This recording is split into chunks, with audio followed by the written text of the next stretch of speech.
Bonjour, bonsoir, bon après-midi. Merci d'être aussi nombreux pour accueillir le chef Marius Dufay du Merci beaucoup. Mirazur. Je vous demande de l'applaudir Merci. très fort parce que franchement, Merci, merci.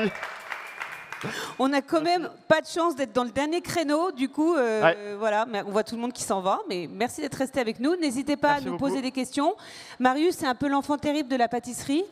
Ouais, on peut dire ça, ouais. Voilà, donc n'hésitez pas, il a une approche un peu singulière, mais moi j'adore. Donc qu'est-ce que tu vas nous faire aujourd'hui? Donc, aujourd'hui, on est sur un format un peu particulier. On a une scène avec les équipements, tout ça. Je suis à 1000 km de la maison. Donc, je me suis dit, je ne vais pas préparer un dessert du Mirazur, d'autant plus qu'on a du mouvement en permanence. Donc, l'idée, c'est, je vais vous expliquer un peu mon processus de création. Comment je fais? Parce que nous, on change tous les 2 jours. Tous les 2 jours, en moyenne, je change les desserts. Je fais 180 desserts différents par année. Donc, ça veut dire qu'il faut une certaine gymnastique d'esprit. Et on n'arrive pas toujours avec de l'anticipation sur le dessert. C'est exactement le contexte dans lequel on est. C'est-à-dire que les fiches techniques que je vous ai données, Hélène m'a appelé la semaine dernière et je me suis dit, bon, ok, il faut que je prépare un truc, je n'avais pas encore préparé. Et j'ai fait exactement le même process que je fais pour le Mirazur. Quelqu'un veut? On a démarré à partir du chocolat de Jamaïque, de chez Valrhona, donc 70%. Donc c'est un futur chocolat de chez eux, où en fait, ça fait partie de la gamme du sourceur. Moi, c'est un travail qui est hyper important que je fais au Mirazur tout le temps. C'est-à-dire que chaque produit que j'utilise, je fais en sorte de connaître la manière dont il est produit, comment il est produit, où est-ce qu'il est produit, par qui il est produit, et à savoir si la personne est bien rémunérée. La manière dont on travaille dans un restaurant aujourd'hui a un impact à l'autre bout de la planète. Et je n'ai pas la démarche de me dire je vais m'interdire d'utiliser du chocolat, je ne vais pas utiliser de vanille, je ne vais pas utiliser de café sur les produits d'importation, dans le sens où il y a des personnes qui vivent de ça et qui ont besoin qu'on en consomme aussi. Après, il y a une partie culturelle. On est habitué du chocolat, on est habitué du café, on est habitué de la vanille. Donc dans ces cas-là, comment faire pour pouvoir en consommer et faire en sorte que ce soit le plus vertueux et bénéfique possible? Donc je suis parti de ce chocolat-là Jamaïque. Et après, on était donc dimanche soir et je me suis dit, ok, on va partir de ça et vous avez la première recette. Quand je fais une assiette, en fait, où je raconte une histoire, où je pars d'un produit, où je pars de quelque chose que j'ai vu. Là, on est sur le chocolat, Jamaïque. Je me suis dit, bon, la Jamaïque, c'est une terre où culturellement, on va manger épicé, on a du piment. Donc vraiment, j'ai mis ça en note dedans, vous allez retrouver le piment. Et ils ont une spécialité chez eux, c'est le jerk. Donc c'est les Maroons qui faisaient ça, c'est de la viande qui est cuite longtemps au feu de bois. Donc on a ce côté fumé. C'est ma trame qu'on va retrouver du début à la fin. Après, j'ai une autre méthode. Donc là, j'ai vraiment fait un melting pot d'un peu tout. C'est-à-dire qu'on est sur un dessert de démonstration. On n'est pas entièrement sur ce que je ferais en temps normal, histoire que vous ayez vraiment substance à pouvoir réfléchir à la maison dessus. Là, la première, c'est une ganache mayonnaise chocolat à l'huile d'olive fumée. Donc j'ai mis plusieurs techniques de fumaison dans le dessert pour que vous puissiez en voir plusieurs. Et, enfin, pas en voir du coup, en comprendre plusieurs. Et là, l'idée, c'est que j'adore la texture de la mayonnaise. Quand je parle avec mon équipe et que je dis voilà, on va faire un nouveau dessert, je prends vraiment des éléments sensoriels. Je fais bon bah, ce que j'aime, c'est la mayonnaise, le fait que ça voile le palais, le fait que ce soit très facile à manger, ça colle pas pour autant. Donc là, on va faire une ganache. J'ai préparé une ganache qui a été émulsionnée avec de l'huile d'olive. C'est-à-dire que je la prépare, j'ai un peu plus de liquide, un peu dans le principe d'un crémeux, et ensuite, je vais l'émulsionner, donc à la bonne température, là c'était 40 degrés, avec l'huile d'olive, progressivement, comme si je montais une mayo. Je ne sais pas s'ils l'ont déjà sorti. Là, ils sont en train de... La caméra, elle doit nous. Là. Là, je peux aller directement là. Donc en fait, elle sort un peu comme un crémeux. Je l'avais gardée au frais. Il faut savoir que si je la laisse encore 10-15 minutes, elle va avoir vraiment la texture de la mayonnaise comme on la sort du tube industriel. C'est vraiment cool. Mais on est entièrement on peut aussi faire une mayonnaise maison hein, plutôt que le tube industriel. Oui, évidemment. Mais après, je pense que tout le monde ne fait pas obligatoirement des mayonnaises à la maison. Et je prends ce repère-là. Donc, de ce côté-là, on a la ganache. Vous avez vu la ganache? Je crois que je ne vais pas pouvoir en placer une, hein, je peux me barrer. Tu peux, au contraire, vas-y. Non, mais j'adore, tu es vraiment un showman, j'adore, tu es à fond, tu donnes ton énergie. Non, mais tu m'as dit on a 35 minutes. 35 minutes, c'est court, hein, faut y aller. Hein. Ouais. Et donc voilà sur le premier élément. Je sais que vous avez vu Pour ceux qui sont là depuis les 4 jours, vous avez vu des crémeux, vous avez vu des ganaches, vous avez vu des glaces. Je ne vais pas vous apprendre à en refaire. Je pense que la mécanique est plus facile à comprendre. C'est-à-dire que quand je dis à mon équipe, il faut faire une maillot de chocolat, les mecs ils me disent, mais on n'a jamais fait ça. Et je fais, il faut qu'on y arrive. Donc on va essayer, on va faire, on va se planter, évidemment, on se plante à chaque fois. Et on va essayer de tirer les bonnes conclusions pour avancer. On passe à l'étape suivante. Donc la boule de sauce choui, elle est là. C'est quoi choui? Choui parce que c'est un peu choui quand tu mâches. Chewing gum. Ça a un peu chewing gum. D'accord. Donc là, l'idée, je me suis dit, je veux avoir une mâche à l'intérieur et je ne veux pas ajouter un produit vraiment extérieur. Je ne veux pas mettre directement un morceau de poivron, un morceau de fruit ou quelque chose comme ça. Comment est-ce qu'avec du chocolat, je peux avoir cette texture? On fait des bases de sauce au travail. Aujourd'hui, on a beaucoup de cuisiniers qui travaillent comme ça, qui lient au kudzu. Il y a au Japon tout le travail autour des wagashi où ils font comment expliquer? Ils font une boule, ça s'appelle le kudzu-mochi tout simplement. Et c'est du mochi qui est bouilli pendant un certain temps et ça donne une texture choui. Donc j'ai dit ok, on va faire exactement ça. On va faire une eau de cacao et cette eau de cacao, on va la faire bouillir jusqu'à ce qu'elle devienne translucide. Et à la fin, ouais, là on voit. À la fin, ça nous donne quelque chose qui est vraiment très très mou. On dirait du plastique? On dirait du plastique, mais c'est hyper agréable à manger. Tu vois, ça fond sous la dent et il y a un truc dans la mâche qui est vraiment sympa. Et à ce moment-là, je n'ai pas rajouté autre chose. Je ne suis pas allé dire, OK, je vais mettre une poire, je vais la confire ou la pocher pour qu'elle soit un peu plus molle. Je suis resté dans le chocolat. Après, j'ai fait une eau de cacao. L'eau de cacao, vous l'avez mis là, c'est ça? Parfait. Donc l'eau de cacao. On fait le même travail qu'au niveau de la sauce. Ça veut dire, je veux une sauce, je ne veux pas rajouter pour le coup de texture en dedans. Je veux que ce soit entièrement du chocolat qui fasse la texture. Et dans ces cas-là, on va la préparer, on va l'assaisonner avec le cacao. Le cacao, finalement, en matière sèche, la poudre de cacao, elle va gonfler dans l'eau et c'est ce qui va faire qu'on va avoir le côté nappant. Donc là, on a un côté nappant et je voulais retrouver quelque chose de fumé. Au Mexique, ils font le mezcal. Le mezcal, c'est un très très bon aussi assaisonnement. Donc précédemment, dans la ganache, j'en ai pas parlé, mais on avait le charbon ardent. Donc je suis allé récupérer un charbon ardent et avant de faire la mayo, je leur ai dit, vous prenez le charbon, vous le mettez dans l'huile et on monte la mayo avec ça. Mais c'est une plante? Un charbon, tu vois, t'as ton barbecue, oui. T'as le charbon qui brûle dedans, hop, à la pince, pendant le service, on va le récupérer, et elle est rouge et le mettre dans l'huile. Après, on filtre immédiatement et ça fait que l'huile, elle a le goût fumé. Je le laisse vraiment une demi-seconde dedans, je le plonge, je le sors, hop, et c'est réglé. Ça fume. Et ça fume. Et ça a le goût de fumée. Quand on monte la mayo, elle a le goût de fumée. Donc il faut faire attention que le charbon soit pas trop rouge, sinon ça prend un goût un peu ferreux. Mais si quand même il est bien brûlant, ça fume instantanément. Donc là, c'était cette technique-là. Donc sur l'autre technique de la sauce, le mezcal. Donc le mezcal, c'est infusion, hein, c'est fumaison en plein air, ils creusent des trous, ils mettent les agaves, ils les font fumer à couvert. Et ensuite, ça fait un alcool qui titre assez fort. Donc c'est un dessert qui est un peu alcoolisé, mais j'aime bien utiliser l'alcool parce que ça ouvre un peu toute la gorge et je trouve que ça souligne très bien les goûts.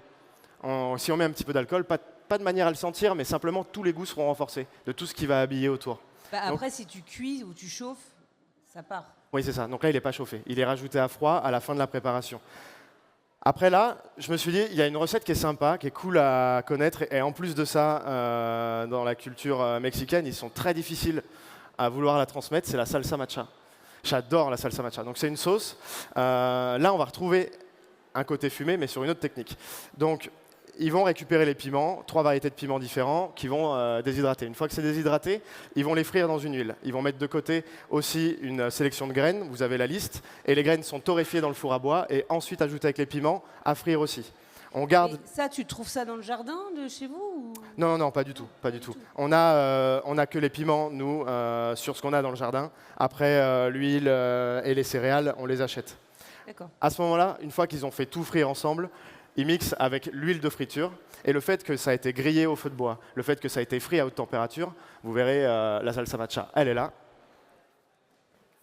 Oui, donc c'est un dessert cuisiné quand même. Ah oui, oui, oui, bien sûr, bien sûr. Alors, j'ai jamais fait ce dessert, hein. On va le faire ensemble. Tu l'as goûté ou pas? Non, je ne l'ai pas goûté encore, on va le goûter ensemble. Mais c'est ce principe-là, c'est-à-dire que ça m'arrive, par exemple, au restaurant, on a le service le midi, de ne pas avoir mon dessert du midi terminé. il faut à ce moment-là savoir qu'on va être efficace, savoir que ça va être bon. Et ça fait maintenant 7 ans que je travaille de cette manière-là. Donc en général, je ne tire pas à côté. Normalement, je sais que ça va être bon, ça devrait bien se passer. Mais tu goûtes quand même chaque élément. Ah oui, oui, oui. Non, je goûte chaque élément et je suis serein de ce côté-là, justement. Parce que j'ai goûté et je sais que ça va être bien. Donc là, ça rend quelque chose de vraiment noir. Hein. C'est vraiment hyper torréfié, c'est très foncé et c'est très piquant. Il y a un gros mordant. Donc dans le dessert, je ne sais pas si les palais français vont être très bien adaptés, mais ça va piquer un peu. Ouais. Non, mais comment ça t'est venu cette idée-là de... En fait, je suis vraiment parti du coup sur ce que m'évoque la Jamaïque et les marqueurs de goût qu'on va retrouver là-bas. D'accord. Donc, tu es parti du chocolat qui venait de la Jamaïque, donc tu l'as rattaché un peu à son environnement. C'est ça, exactement. Et je me suis dit, si je devais faire quelque chose autour du chocolat de la Jamaïque, je le ferais de cette manière-là. Vous allez retrouver maintenant le voile de moelleux. Donc, j'ai jamais été un amoureux des moelleux, des gâteaux au chocolat. Moi, c'était même ce que j'avais en horreur sur les anniversaires. Et je me suis dit, ce serait cool de faire un voile. J'ai ramené le voile. Oui, un voile qui soit super, super moelleux. En fait, on dirait qu'il est presque cru, quoi. Oula. Et en effet. Et il est très mou. Il est très juteux, du coup, comme il est cuit à la vapeur. Et je suis parti d'une mayonnaise. Encore une fois, on garde la mayonnaise. Cette mayonnaise, je l'ai faite à base d'œufs entiers. Et après, j'ai rajouté ce qu'on ferait normalement dans un biscuit traditionnel. Donc farine, bicarbonate, levure chimique. Simplement, je l'ai étalé finement. Je l'ai cuit au four vapeur.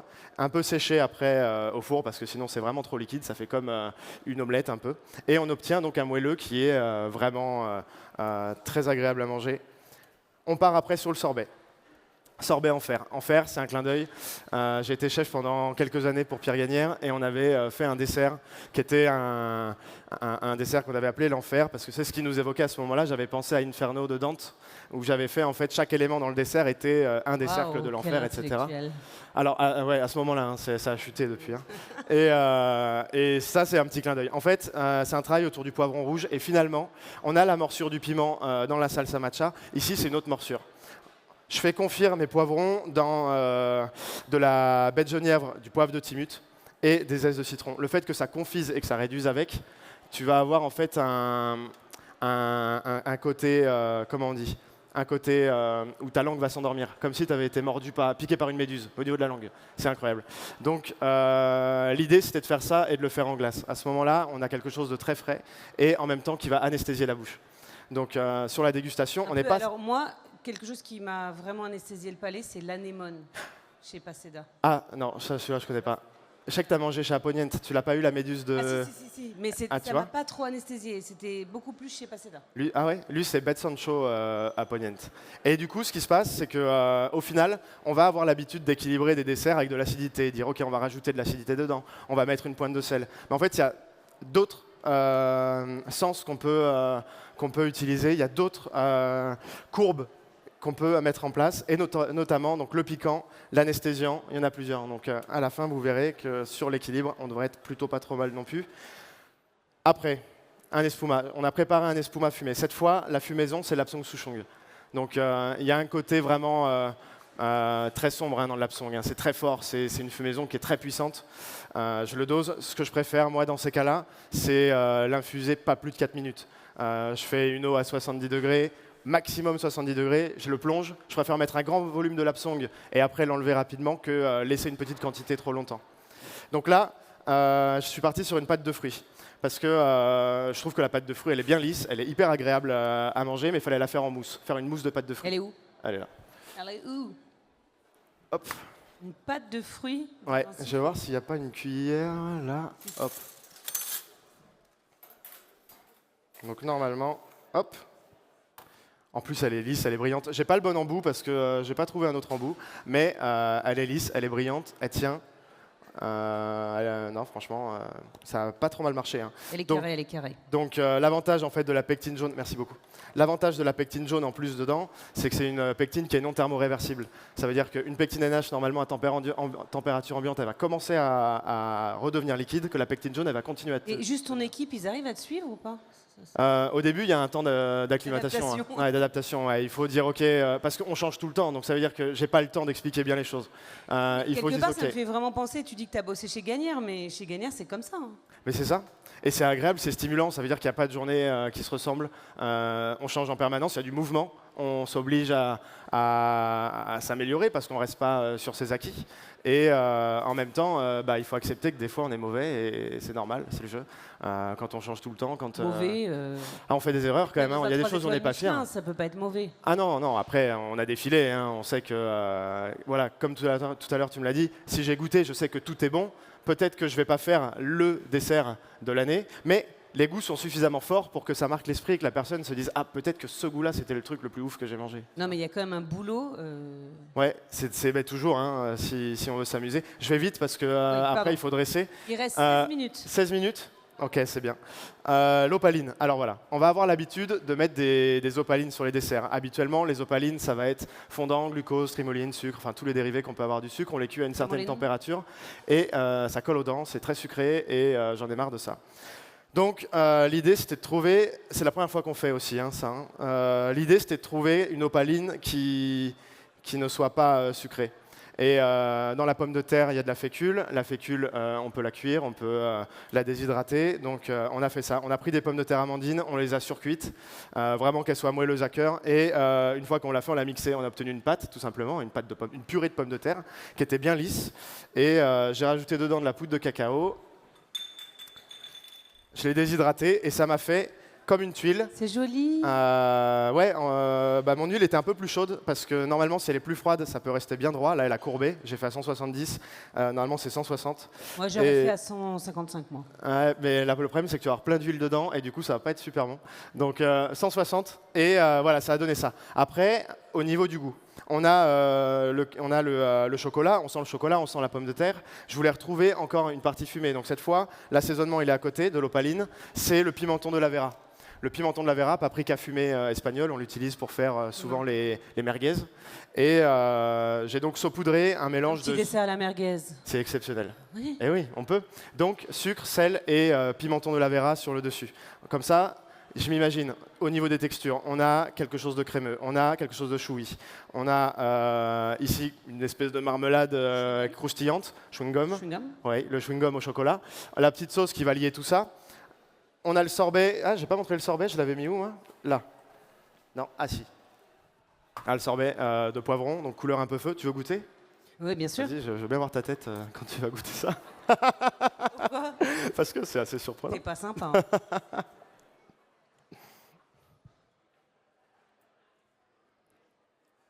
Ça va. Ça va? Ça va. Ah, c'est cool. Enfin. Non, mais ça va doucement, mais c'est fort. C'est amer, c'est... Mais ça prend le temps. Ah oui, oui, oui. Non, après, il faut pas gâcher le dessert non plus, il faut doser. En fait, moi, je me dis, tu nous proposes tellement de choses, tu nous parles de tellement de produits, de techniques. Comment on va arriver à faire un truc bon? C'est ça. En fait, on va s'imaginer un parfumeur devant son piano ou un peintre avec ses couleurs. L'idée, c'est ça. Je balance à mon équipe une liste. Ok, je veux qu'on fasse un truc qui ressemble à ça, un truc comme ça, un truc comme ça. À la fin, ça fait 14, 16 éléments. Et le service démarre. J'ai un jeune chef là-bas que j'aime bien. J'aimerais bien lui donner ta recette. Venez, Sylvain, je vais vous donner sa recette. Et du coup, j'arrive au service et j'ai tous les éléments devant moi, les 16. Et s'il faut, j'en utilise que 12. Ah bah oui. À la fin, je dis, ah non, en fait, ça c'est une mauvaise idée, ça marche pas, ça marche pas. Ok, ça c'est cool. C'est ça, tout le temps. Ah oui, mais il faut pas s'arrêter de goûter. Sinon, on perd le palais et c'est important sur l'équilibre. Après, la nougatine. Nougatine, c'est pareil. Ça colle aux dents. C'est exceptionnel la nougatine. Moi, j'adore les mariages avec les pièces montées. Et moi aussi, mais ça colle vraiment aux dents. Ça colle très fort aux dents. Et là, sur le principe d'un restaurant, donc sur un restaurant gastronomique, plus c'est fin en texture, une fine tuile, une fine chips, ces choses-là, meilleur c'est sur l'expérience. Parce que si on mange une grosse nougatine, on mâche, ça colle aux dents, c'est désagréable. Donc faire une nougatine soufflée. Comment on souffle ça? J'ai dit ok, vous allez prendre du riz et le riz on va le cuire dans une eau caramélisée. C'est celle-ci. Hop. Donc le riz, on le cuit dans une eau qui est caramélisée et on va ensuite caraméliser. On va filtrer, mixer avec du chocolat, déshydrater, frire et enfin quand on goûte, il n'y a pas de sucre. Il n'y a pas de sucre parce qu'on n'en a pas mis. Donc dans ces cas-là, je rajoute dessus une poudre où je peux doser mon sucre comparativement à la nougatine traditionnelle. Donc j'ai mis la dose de sucre que je voulais en fin, et c'est une nougatine au gruau de cacao. Donc il y a vraiment un goût amer et un goût puissant de fèves de cacao. Donc là, j'ai contourné encore le problème que ça colle aux dents. Ok.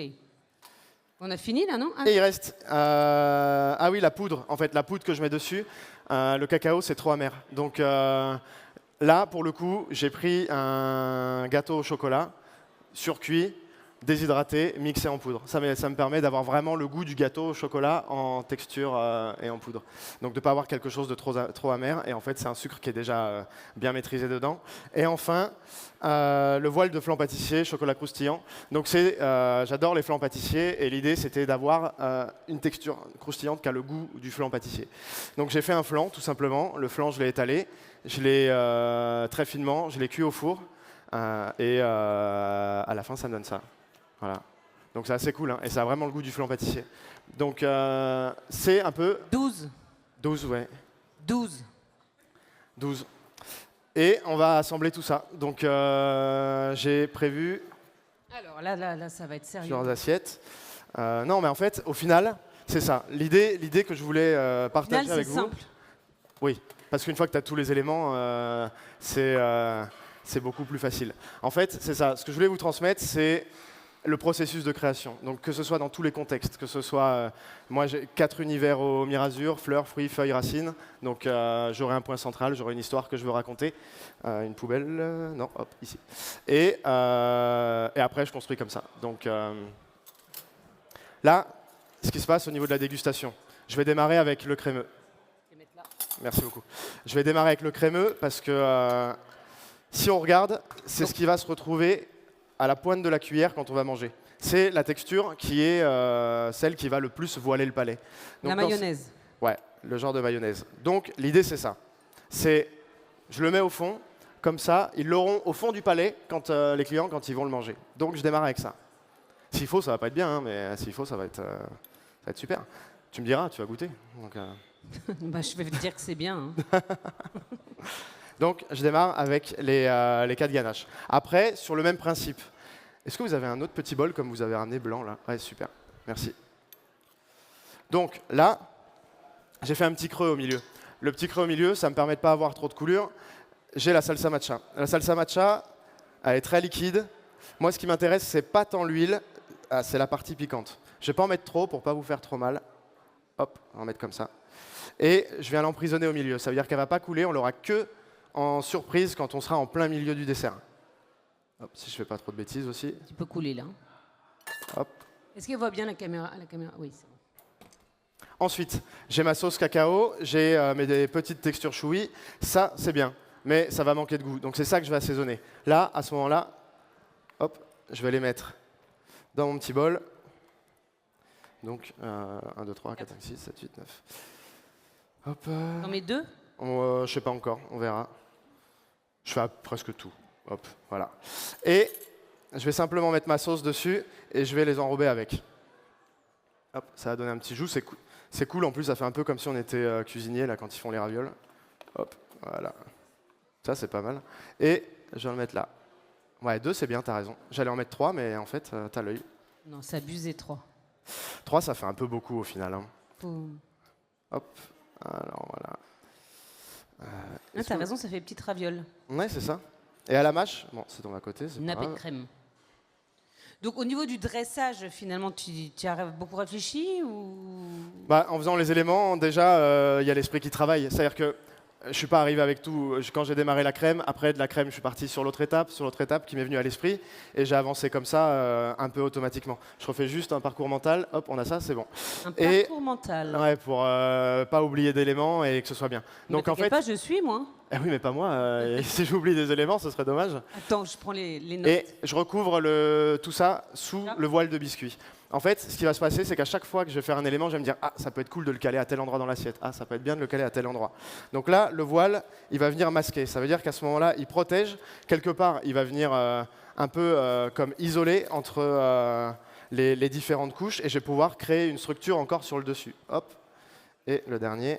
Alors si j'ai bien suivi, après, c'est le sorbet. Non. Ok, on va faire le sorbet. Si, on fait le sorbet. Sinon, j'aurais fait l'espuma, mais on va faire le sorbet. Formidable. Donc, le sorbet, Ça sert à quelque chose. là, maintenant, c'est encore une autre étape. C'est-à-dire qu'il y a beaucoup dans le métier où, et je comprends parfaitement, on va s'amuser à apprendre à faire la quenelle, on va s'amuser à apprendre à faire la rosace, à faire tout ça. Je suis anti ça, c'est très beau, j'adore. Mais sur un process de dégustation, une rosace, une quenelle, c'est très épais et bien souvent, il faut une température qui soit à peu près à -7, -8, allez, au pire à -11 degrés. Je pense que l'idéal pour manger une glace, c'est à peu près -4 degrés. À ce moment-là, on a le sentiment et la sensation du froid, mais on n'a pas le palais qui est éteint par le froid. Donc j'ai une glace qui est limite à la texture d'une crème. On est dans la notion de crème Quand tu m'as glacée. fait goûter, j'ai vu. Tu vois. Et j'ai pas envie de faire une quenelle, je vais pas pommade. m'amuser, je fais pas de la démonstration de technique, je veux que ce soit bon. Donc je mets ça. Je fais pas épais, je fais quelque chose d'assez fin, parce que si c'est trop épais, s'il y a trop de volume en bouche, encore une fois, ça va venir vraiment vampiriser le reste. Hop, donc j'en mets un peu, comme ça. Mais tu sais, ce qui est bien, c'est chacun son style, en fait. C'est ça. C'est ça. C'est pour ça que je dis j'aime bien aussi ceux qui utilisent cette technique-là. Tu Et- apprécies aussi manger des desserts de tes confrères qui ne J'adore. sont pas du tout les desserts de ton style. Ah oui, non, j'adore. Au contraire, je suis admiratif. Je suis allé il n'y a pas longtemps à la réserve à Ramatuelle, je ne sais pas si tu y as été, et le chef pâtissier Oui. est très très fort, et j'ai vraiment beaucoup aimé. Donc là, je rajoute la texture mousseuse. Ce qui va se passer, c'est que j'ai... Merci beaucoup, putain, mais trop efficace. J'ai toutes les tuiles qui vont aller... Les gars. Ah ouais, vraiment Ils sont instinctif. Je vais avoir toutes mes tuiles sur le dessus, donc à ce moment-là, le support, ça va être... Hop, Ça, c'est le support des tuiles. ouais, ça va être l'espuma. Et ça isole un peu notre petite pommade de poivron. C'est ça. Et enfin, Du coup, ça, c'est comment? C'est frais? Enfin, froid? ouais, Ça? ça c'est froid, ouais. C'est température de frigo. Donc on est à peu près à 4 degrés, quelque chose comme ça. Hop. Donc là, c'est nos tuiles. Donc tu peux nous redire? Donc on a le flanc croustillant, hop, même si c'est gros, c'est beau hein, dans l'assiette. Après, on a la nougatine soufflée et ensuite l'opaline au piment. Chocolat piment, hop, voilà.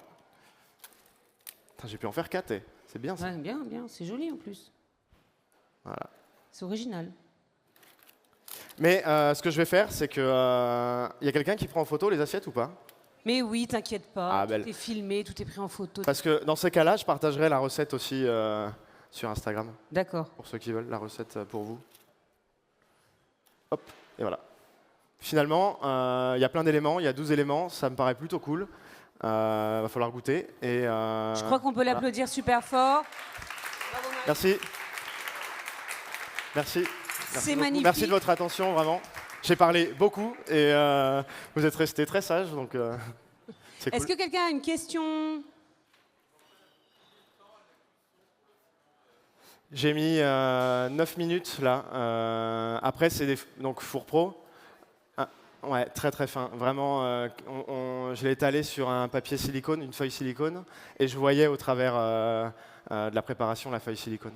Et je l'ai mis 9 minutes à 180. Après, ça dépend de la ventilation. Des fois, je monte à 12, des fois, je descends. Ouais, c'est ça. Est-ce que... Oui? Parce que en fait, dimanche midi, on a des Mexicains qui travaillent au restaurant et ils nous ont fait des tacos. Et les mecs, ils ont préparé des salsa matcha. Et j'ai dit, les gars, vous faites une salsa matcha là? Ok, apprenez-moi à le faire. Et dimanche soir, en fait, j'ai fait ça avant-hier soir, les éléments. Et comme j'avais ça en tête que j'adorais avec le piment, j'ai dit, ok, je vais l'utiliser. Je sais pas, si vous voulez goûter la salsa matcha? Venez, venez. Vous avez des cuillères? Parce que, super. Si vous voulez, pour ceux qui veulent venir goûter des éléments, goûter des choses, n'hésitez vraiment pas. Je rends tout accessible. Et bon, il y a des choses qui n'ont pas forcément de tête quand c'est tout séparé. En général, je fais des desserts où tous les éléments séparés ne sont pas forcément incroyables. Il faut goûter l'ensemble. Bah, grand plaisir, vraiment.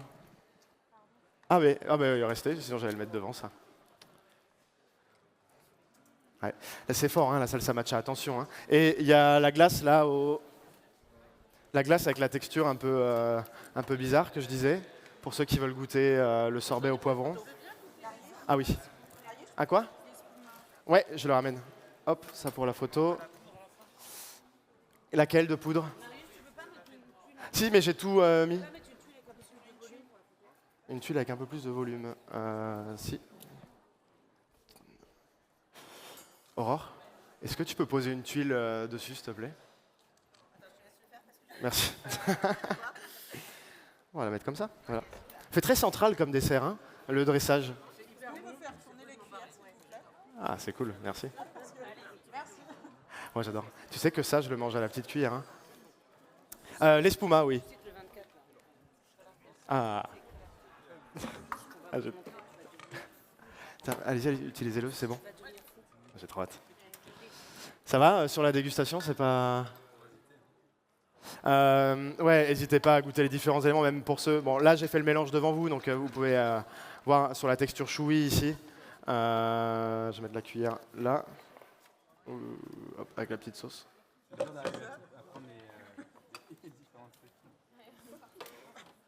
Allez-y, venez, rapprochez-vous. Il faut, au contraire, c'est fait pour. Tout seul, c'est compliqué de pouvoir faire 40 assiettes, donc je me suis dit le mieux, c'est... Oui, je suis à Menton, c'est ça.